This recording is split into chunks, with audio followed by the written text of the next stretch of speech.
नमस्कार दोस्तों, मैं अलंकृता प्रधान एंड बुटीक से गीता मौर्य आप सभी का स्वागत करती हूँ मेरे इस चैनल में। आज मैं आप लोगों को बहुत ही आसान तरीके से सलवार की कटिंग और स्टिचिंग सिखाऊंगी। इसके दो पार्ट्स होंगे। फर्स्ट पार्ट में मैं कटिंग बताऊंगी और दूसरे पार्ट में स्टिचिंग बताऊंगी।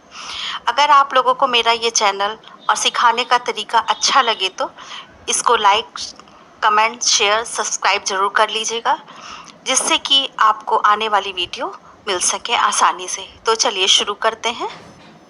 मैं आपको आज 38 इंच सलवार की कटिंग बताने जा रही हूँ। सबसे पहले कपड़े को अच्छे से बिछा लेंगे। बिछाने के बाद हम उसको 4 तह में ये कपड़ा हमारा बिछेगा और कट वाली साइड हमारी तरफ रहेगी, बंद वाली साइड अपोजिट साइड रहेगी। कपड़े को खूब अच्छे से बिछा लेंगे सीधा करके। अब इसके बाद हम इसमें पायचा जो रहेगा वहाँ से लेके और जो बेल्ट बनती है वहाँ तक का नाप हम लेंगे। वो नाप हम 32 इंच लेंगे। ये 38 इंच की शलवार है तो इसमें ज़्यादा कुछ नहीं करना है। सबसे पहले हम, क्योंकि 7 इंच का बेल्ट बनेगी, 7 इंच की, और जो नीचे का पार्ट रहेगा वो 32 इंच में कवर हो जाएगा। सबसे पहले हम 32 इंच पे निशान लगाते हैं, फिर एक निशान हम बंद साइड में लगाते हैं। उसके बाद स्केल से हम एक सीधा निशान खींच देते हैं।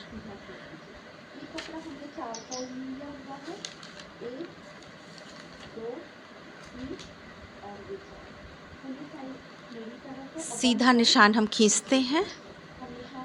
आप इस निशान को स्केल से ही खींचिए, नहीं तो ये निशान गड़बड़ हो सकता है।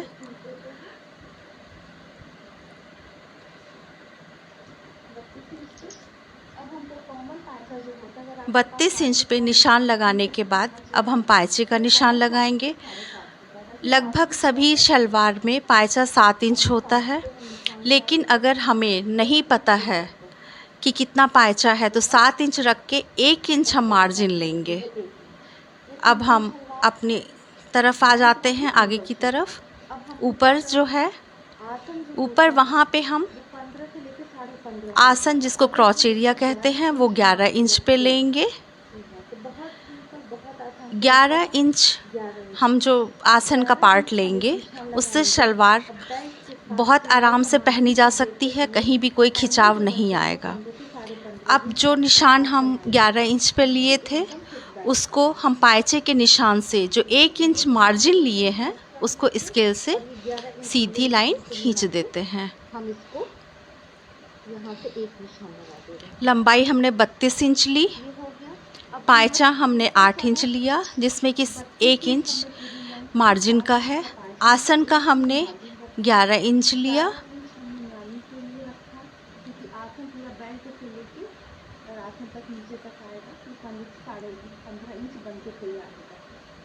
अब ये निशान लगाने के बाद अब हम इसकी कटिंग कर देंगे।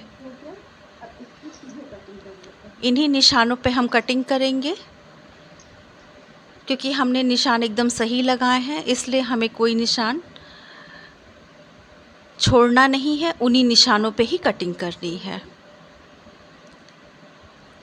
कपड़ा हमारा एक जैसा हो तो हमें निशान ज़रूर लगा लेना है उल्टे सीधे का, जिससे कि सिलते समय कपड़ा गड़बड़ नहीं होता है कि कौन सा आगे का पार्ट है, कौन सा पीछे का है। अब हम जो ऊपर के जुड़े पार्ट थे उसकी कटिंग कर लेते हैं, जिससे कि दोनों पल्ले अलग हो जाएंगे।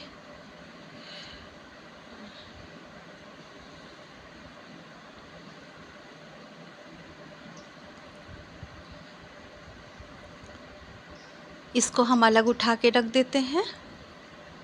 इसके बाद ये जो बचा हुआ कपड़ा है इसी में से हमारी बेल्ट निकलेगी, और ये जो ट्रायंगल कपड़ा है निशान लगा है जहाँ से, उस पार्ट को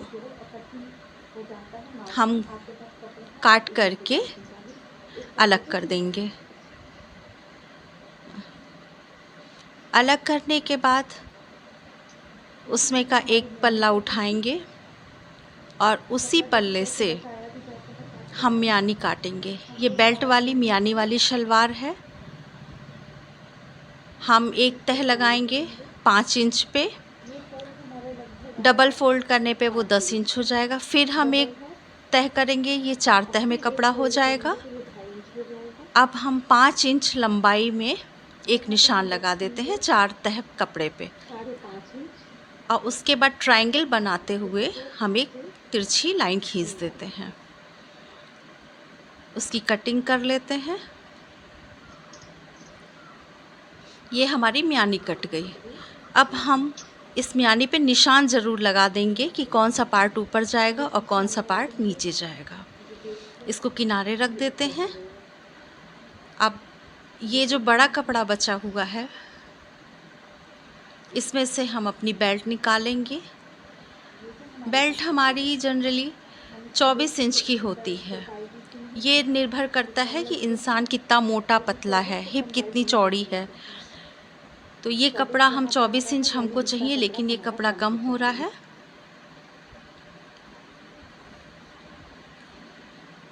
अब हम इसको फोल्ड करके सिंगल, 4 तह थी उसमें से 2 तह वाला कपड़ा ले लेंगे और उसको फोल्ड कर लेंगे, डबल फोल्ड।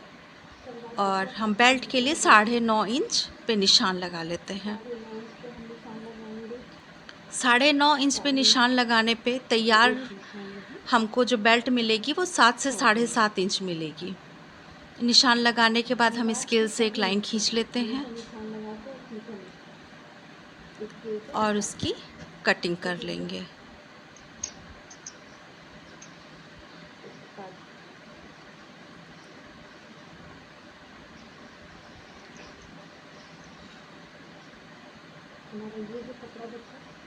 अब हम कपड़ा रख के देखेंगे कि 24 इंच हमारा आ रहा है कि नहीं आ रहा है। तो ये हमारा कम पड़ेगा। कपड़े में जितने कम जोड़ पड़े कपड़ा उतना ही अच्छा होता है। हमें कोशिश करनी चाहिए कि जोड़ कम से कम पड़े। अब हम एक बड़ा कपड़ा लेंगे। जो 4 तह के कपड़े थे उसी में से 2 का हमारा निकल गया था, और जो बचा हुआ कपड़ा था उसी में से जो कम पड़ रहा है कपड़ा उसको लेंगे। कपड़े के ऊपर कपड़ा रखेंगे जिससे कि सिलाई हमारी पता रहे। अब हम 24 इंच पे निशान लगाएंगे और 1 इंच हम सिलाई के लिए लेंगे, जो कि हमारा मोड़ने के काम आएगा। जब हम इसको सिल के जोड़ेंगे, अब इसको हम फोल्ड कर लेंगे। फोल्ड करने के बाद, क्योंकि ये हमारा दोनों तरफ जुड़ेगा, 9.5 इंच यहाँ पे था बेल्ट की लंबाई, चौड़ाई। अब यहाँ पे भी हम 9.5 इंच का निशान लगा लेंगे और इसकी फिर कटिंग कर लेंगे। निशान लगाने के बाद अब हम आगे इसकी कटिंग कर लेते हैं।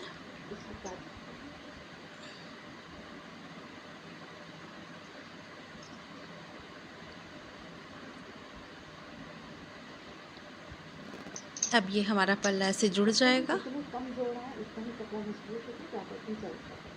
जोड़ने के बाद हमें जितनी बेल्ट चाहिए थी तैयार उतनी मिल जाएगी। ये बेल्ट हमें मिलेगी तैयार 23.5 से 24 इंच की।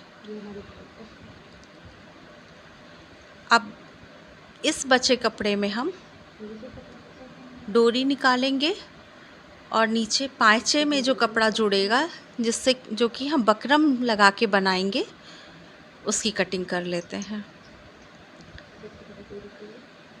ये डोरी का कपड़ा निकल गया। आपको डोरी बनानी हो आप डोरी उसमें डालिए, आपको इलास्टिक डालनी हो आप इलास्टिक डालिए। वो निर्भर करता है कि आप क्या उसमें डालेंगे। और ये जो मैं शलवार की कटिंग बता रही हूँ, ये कस्टमर का है, रियल कस्टमर का है। आपको जितनी भी कटिंग मिलेंगी मेरे इस चैनल पे, वो कस्टमर की होंगी और कपड़े पे ही मिलेंगी। आपको कागज़ पे नहीं बताऊंगी मैं। अगर आप कहेंगे बताने को, कमेंट करेंगे तो मैं बताऊंगी, नहीं तो मैं सारी कटिंग और स्टिचिंग कपड़े पे ही बताऊंगी। तो ये हमारी शलवार कट के तैयार है। पाँचे का जो कपड़ा था वो हम 8 इंच पाँचा काटे थे, तो यहाँ 9 इंच काटेंगे। वो क्यों, वो सिलाई करते समय मैं बताऊंगी।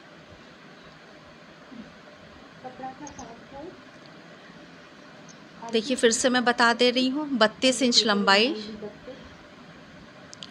7 इंच पाँचा, मार्जिन 1 इंच का, 11 इंच का आसन, बन के ये 15 से 15.5 आ जाएगा। और 9.5 इंच की 9.5 इंच चौड़ाई की बेल्ट जो कि फोल्ड करके नीचे की सिलाई बन के ये ऊपर तैयार पहले 7 से से 7.5 ये इंच वाला आएगी। पार्ट समझिए 7 से 7.5 इंच आ जाएगी। और चलिए इसको फिर धन्यवाद दोस्तों, मिलते हैं नेक्स्ट वीडियो में।